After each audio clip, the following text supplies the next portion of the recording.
So we finally got our boy Dave over here to watch Creatures, Commandos, the first official DCU canon project. I watched it earlier when it came out. I liked it a lot.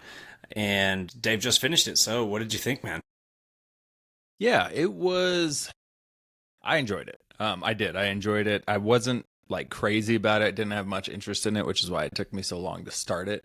Even though I felt like it'll probably be an entertaining animation with James Gunn writing it and stuff. I'm sure there'll be good humor. I'm sure it'll be pretty violent, kind of like Invincible-esque. Definitely was violent. Had some pretty wild kills and gruesome scenes throughout it.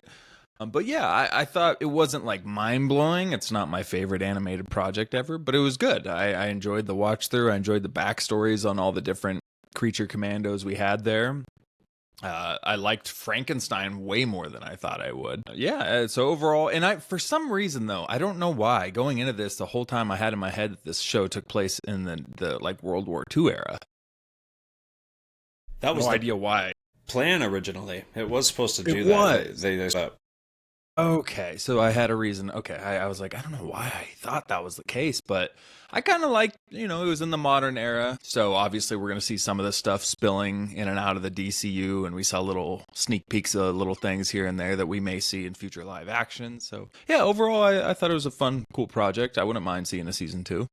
Yeah, a couple things that stood out to me. The Cersei stuff, she felt like she's supposed to be some kind of big bad for the whole DC. It seemed that way anyway. They had multiple Justice League members like staked. We had a Batman cameo, pretty cool, just a silhouette, but still. A Clayface cameo. We got Frank Grillo, who's going to be in Superman, and then yeah, those are the things that kind of stood out to me. So, and did any of that really stand out for you? Do you think Cersei's going to play a role after this, or what? I don't. So after I got to the end of it, I feel like she kind of almost didn't matter after the whole prophecy.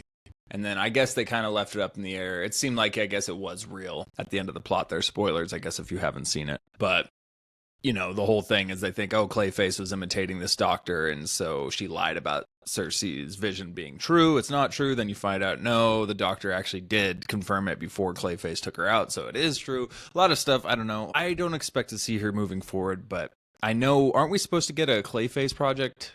Or was that just a rumor? I don't know if that's confirmed. No, they got Mike. They got Mike Flanagan as a director and everything. That's right. Yeah. Okay.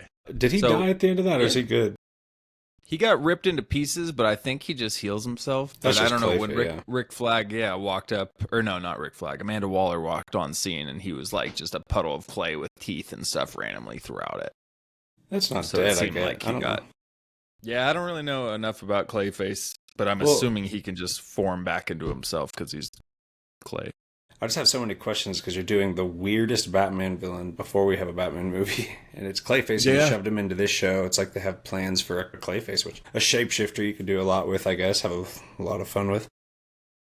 Yeah, that opens up some stuff. The Batman thing was cool, though. The brief glimpse of, the skeleton, Dr. Phosphorus, whoever, I forget what his name. It's got something to do with Phosphorus. He had the coolest kills, Dr. Phosphorus. Yeah, he had some wild kills, a wild revenge story. But yeah, we got that Batman silhouette, and it straight up felt like a nod to the animated series. It had the cape blowing in the wind. Wasn't there a lightning strike behind him, I think, or something? But yeah, it was cool.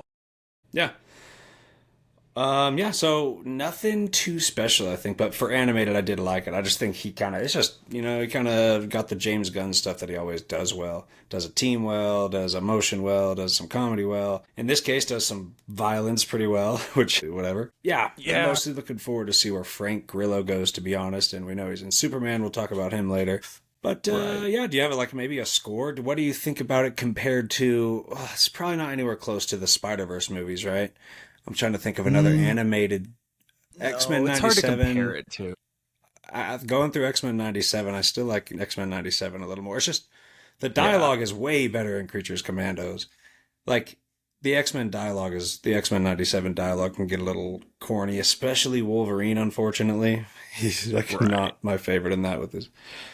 I mean, they stick to the younger crowd for sure in the X-Men, even though there's really heavy plot points too in it. But the dialogue itself feels like it's stuck with the old school cartoon, show we grew up on. But I just know, like you said with James Gunn, he can just write emotion, and I didn't care about any of these characters before. The Bride, Frankenstein, Weasel again, Nina.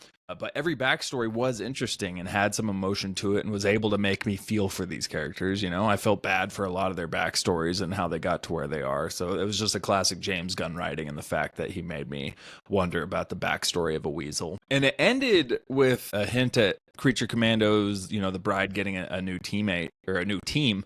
And we saw King Shark in there.